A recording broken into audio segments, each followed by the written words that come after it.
Добар ден, драги пријатели, добродојдовте во денешнава епизода. Моето име е Јосиф Дамјанов и денеска зборувам за маргарин и путер, односно ќе ги надпреваруваме овие два производи. Искрено ми текна да зборувам затоа што сигурен сум дека ќе се сложите и вие дека слушаме и негативни као страни и за путерот, слушаме и негативни страни за маргаринот, слушаме дека и гледаме емисии и не знам, готвачки емисии, шоуа во кои што се користат и маргаринот и путерот како нешто за готвење, па дури и во емисии за здрава храна, и тоа сето создава конфузија. Искрено и кај мене создавало и до ден денеска создавало се, додека не решив малку повеќе да навлезам и да ги прочепкам овие две работи и да видиме кој ќе победи, односно дали и двата се нездрави, дали и двата се здрави, кој е по-нездрав или по-здрав. Али за да видиме зошто е тоа така, прво ќе ги изанализираме како продукти. Значи, прво ќе го спомнеме путерот затоа што е прво нешто што се појавило во човековата исхрана. И путерот е нешто што се прави од кравиото млеко. При обработка и се обработува, да не го кажам, не знам, не се пржи, али се обработува на температура се до моментот додека не се добие бараниот производ, а тоа е путерот. Путерот има животински масти, односно заситени масти. И искрено она што ми беше фасцинантно, што ниту една научна статија до сега, особено научно истражување кое што е правено од 2010 до 2014 година со испитувања на над 600.000 луѓе во 15 различни држави, значи сериозен зафат, покажува дека реално путерот нема голем удел во кардиоваскуларните болести, затоа што особено во 60-тите и 70-тите години од минатиот век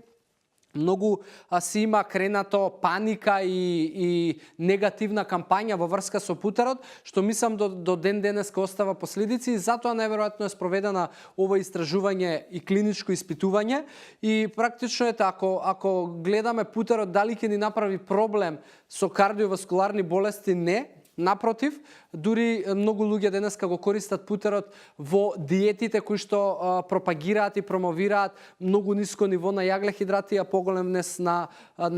масти и на протеини. И путерот доста се користи тука. Искрено нема ни некои бенефити здравствени ако го внесувате, така да јас би го ставил на некое неутрално ниво путерот, затоа што ако го јадете ниту ќе ви наштети, ниту па ќе ви донесе некаков бенефит, али чисто она што јас би го правил и би го кажал и би го препорачал е сепак да не се претерува, затоа што повторно нема никаков бенефит, не ради нешто друго. Од друга страна, маргаринот, ако го разгледуваме, маргаринот се прави од зеленчуково масло, при тоа се додаваат емулгатори, се додаваат некои бои, некои вештачки соединенија и така натаму. И маргаринот, она што ако го гледаме нутритивно, повторно изобилува со масти и спои и од омега-6, тоест најмногу од омега-6 всушност, но она што е проблем кај маргаринот е тоа што во многу маргарини веќе се помалку го има, ама во многу маргарини порано производството било да се додаваат и трансмасти, а трансмастите се исклучително непотребна масна киселина и трансмастите се еден од главните причинители на хронични болести на човештвото. Ги има во многу во процесираната храна, ги има и во маргарините, и ако прашувате кој маргарин да го јадете, тогаш јас би ви препорачал да тоа биде маргарин од пластично пакување, затоа што веројатноста дека има во тие маргарини и трансмасти е се помала и многу е мала, многу компании веќе го изфрлиле, но дефинитивно гледајте да не ги употребувате маргарините кои што се завиткани во фолија, или ние народски ги познаваме како коцка маргарин, но затоа што има денеска различни производители, само се разликуваат во етикетите, али генерално се работи за така спакуван производ кој што во многу голем дел од тие производи има трансмасти. Како најголем содржател од омега-6, повторно претерување со омега-6 се уште не е докажано дека представува проблем за здравјето. Така да, ако зборуваме за маргарин кој што е без трансмасти, повторно би донеле заклучок дека ниту штети на здравјето, ниту па носи некаков бенефит. Така да повторно и тој би го врстил во неутрален терен и ако нормално би ги надпреварувал и ме прашувате кој е подобар, дали путерот или маргаринот, најверојатно би гласал малку повеќе за путерот од причина што, како што кажав, некогаш знае во маргарините да има трансмасти, па тоа му е намалува вредност и не само што е намалува вредноста, го зголемува ризикот за да навистина се направите штета ако го конзумирате често и на дол крог. Така да крајен заклучок е дека ни едното, ни другото не е ниту нешто добро, ниту па не е нешто штетно да го внесувате. Тоа е прашање на вкус и прашање на личен избор, дали можеби во одредени јадења кои што ги готвите, ќе додадете